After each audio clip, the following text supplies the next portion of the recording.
Hello दोस्तों, मैं Himanshu Singh CC with प्रयागी से। दोस्तों, पिछले वीडियो में हम लोगों ने गुप्त काल में देखा था, जो प्राचीन काल में आता था।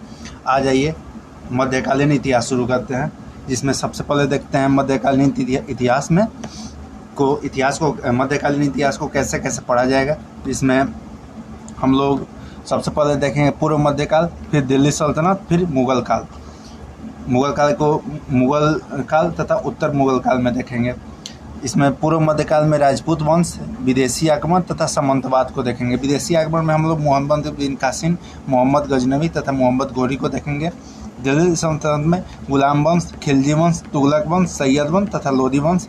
इसी में फिर आगे चल के मुगल वंश देखेंगे, मुगल वंश तथा उत्तर मुगल शासक। चलिए स्टार्ट करते हैं हम लोग आज की क्लास। सबसे देखते हैं पूर्व मध्यकाल में राजपूत वंश। हर्षवर्धन की मृत्यु के पश्चात 8वीं शताब्दी के मध्य में एक बार फिर बहुत सारे राज्यों का उदय हुआ। इसमें से बहुत राज्य केंद्रीकृत सत्ता पर आधारित नहीं थी। इन नवीन राज्यों के शासक राजपूत कहलाए। इसी कारण 750 से 1206 एडी तक के शासनकाल को राजपूत का शासनकाल कहा जाता है। इसमें कुछ राजवंश निम्नलिखित है, जिसमें गुर्जर प्रतिहार राजवंश, जिसके संस्थापक हरिश्चंद्र थे। इनकी राजधानी उज्जैन थी। बाद में अपनी राजधानी कन्नौज स्थापित कर लिए।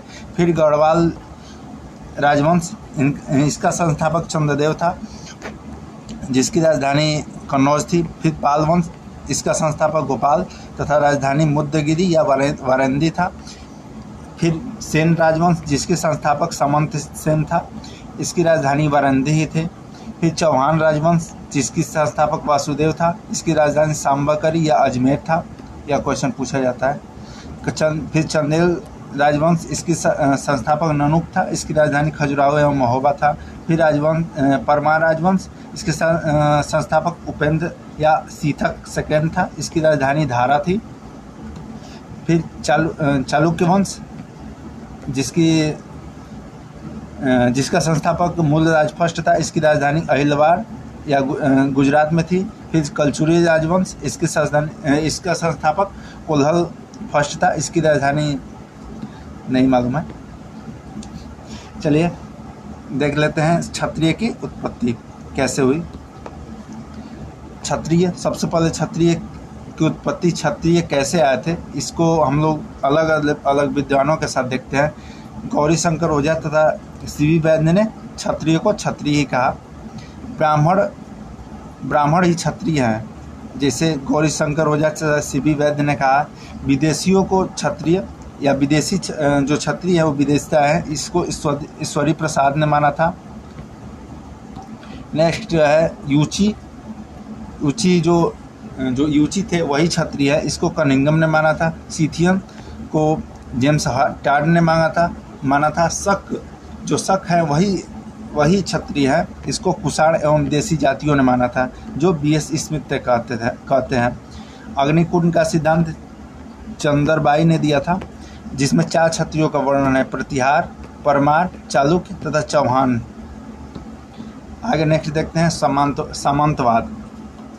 राजपूतों की राजनीति मूलतः सामंतवादी तत्वों पर आधारित थी। इस व्यवस्था के तहत राजा विभिन्न वर्गों, ब्राह्मण, मंदिर, व्यापारी तथा अधिकारी, विभिन्न वर्गों की भूमि अनुदान में देता था। साथ ही इन अनुदान भोगियों को राज्य कानूनी, न्यायिक तथा राजस्व वसूली के अधिकार भी देता था।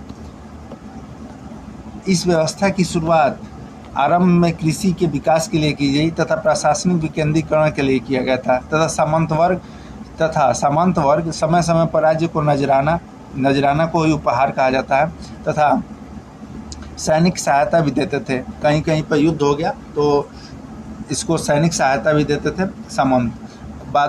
तथा लास्ट में नजराना भी देते थे या उपहार देते थे। सैनिक सहायता भी समय समय पर किया करते थे, लेकिन बाद में इसमें गंभीर दोष दिखाई देने लगा। सामंत कई बार केंद्रीय सत्ता के खिलाफ विद्रोह कर देते थे। राजा के शत्रुओं की सहायता करते थे। केंद्रीय सत्ता कमजोर होने पर स्वयं को संप्रभु शासक घोषित कर लेते थे। नेक्स्ट देखते हैं इस सामंतवादी प्रवृत्ति के कारण ही इस समय कोई बहुत बड़ी शक्ति उभर कर सामने नहीं आ पाई। इस समय समाज में सामंतों का ही बोलबाला था तथा कई बार सामंतों के नीचे ही सामंत के उदाहरण मिलते हैं। इसी कारण इस काल को सामंतवादी काल भी कहा जाता है। चलिए नेक्स्ट देखते हैं। इन जो सामंतवादी थे इनके उदय के कारण क्या थे? भू अनुदान, मुद्रा व्यवस्था, नगरीकरण का पतन, अंतर्राष्ट्रीय व्यापार का पतन, शक्तियों का स्थानांतरण। सामंतवाद का परिणाम क्या हुआ? जजमानी व्यवस्था आ गई, बंद समाज का उद्भव हुआ, स्थानीय प्रवृत्ति पर बल दिया जाने लगा, नगरीकरण का पतन हो गया। नेक्स्ट देखते हैं रबार का युद्ध। रबार का युद्ध 712 एडी में हुआ था, जो सिंध में हुआ था। इसमें जो शासक थे वो थे मोहम्मद बिन कासिम तथा दाहिर थे। मोहम्मद बिन कासिम विजयी हुए तथा दाहिर को हरा कर। नेक्स्ट देखते हैं मोहम्मद बिन कासिम के बारे में। मोहम्मद बिन कासिम ने सर्वोच्च पद पर ब्राह्मणों को नियुक्त किया था। इसने मंदिरों को बनाने तथा पुनर्निर्माण की व्यवस्था भी की थी।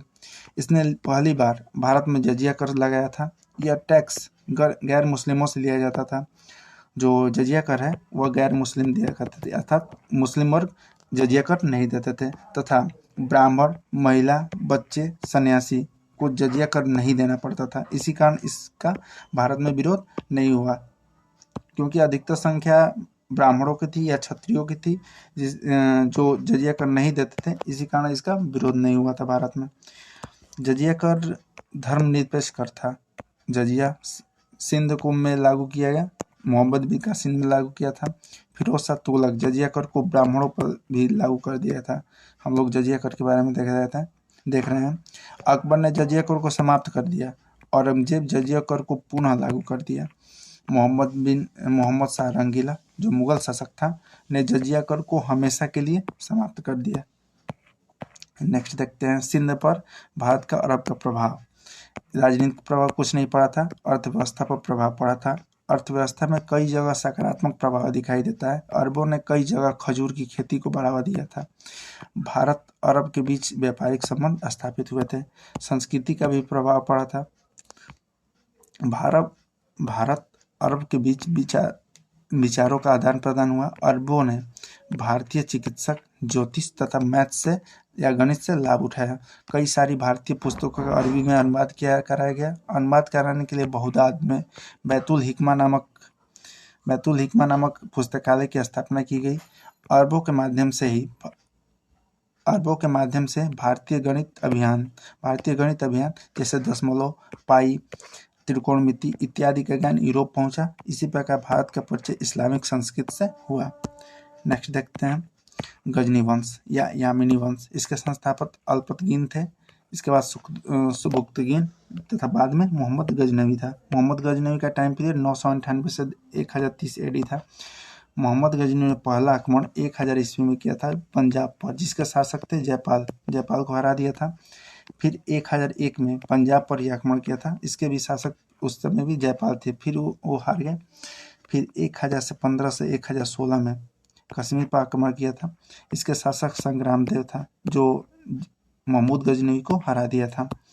1019 में फिर मथुरा पर आक्रमण किए। इसका शासक भी राजपाल था। 1025 से 1026 के बीच सोमनाथ गुजरात पर आक्रमण किए।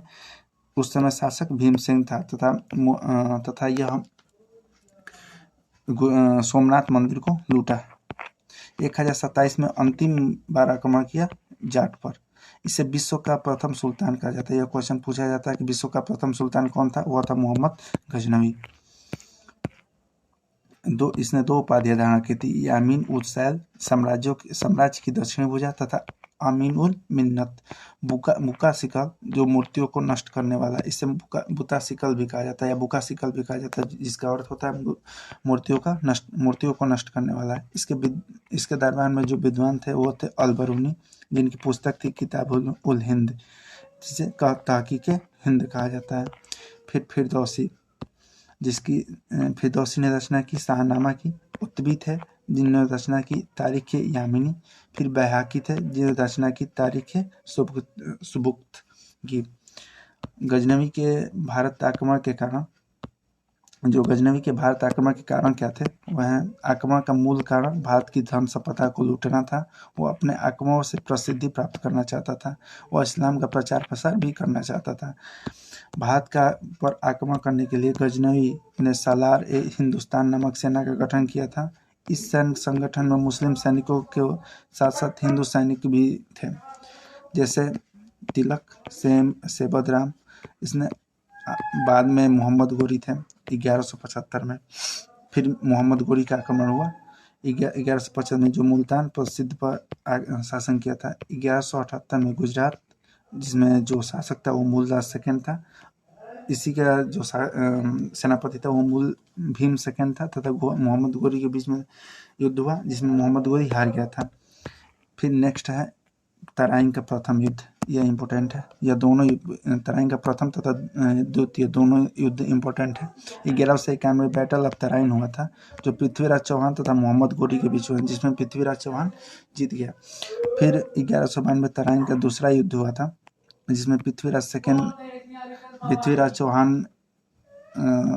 चौहान हार गया तथा मोहम्मद गोरी जीत गया। 1194 में चंदावर का युद्ध हुआ था, जिसमें मोहम्मद गोरी जीत गया तथा जयचंद हार गया। फिर 1206 में दमयक सिंध काल में मोहम्मद गोरी की हत्या खोखरों ने की थी। 1192 में गोरी एबक को भारतीय क्षेत्र का प्रशासक नियुक्त किया।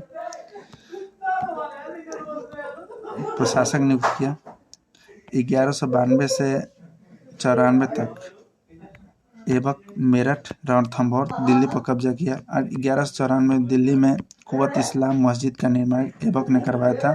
1896 ढाई दिन का झोपड़ा भी, जो मस्जिद है, का निर्माण ऐबक ने करवाया था। 1197 में ऐबक ने कुतुब मीनार की नींव रखी थी। 1197 में ऐबक ने भीम सेकंड को पराजित किया तथा नेक्स्ट देखते हैं तुर्कों के विरुद्ध राजपूतों के पराजय के कारण क्या थे। वह थे भारत की राजनीतिक कमजोरी तथा पश्चिमोत्तर दिशा में सामरिक उपेक्षा। युद्ध के मैदानों में तुर्कों की युद्ध तकनीक यहाँ की उपेक्षा ज़्यादा बेहतर थी, जैसे घुड़सवार सेना, धनुष तीर, गुलेल इत्यादि। कमजोर सैन्य व्यवस्था थी, कमजोर सामाजिक स्थिति थी। दोस्तों, हम लोगों ने पूर्व मध्य काल के बारे में देख लिया। नेक्स्ट देखेंगे हम लोग सल्तनत काल के बारे में। चलिए मिलते हैं अगले वीडियो में। अगर वीडियो अच्छा लगा तो वीडियो को लाइक करें तथा चैनल को सब्सक्राइब करें। मिलते हैं नेक्स्ट वीडियो में, तब तक के लिए नमस्कार, धन्यवाद।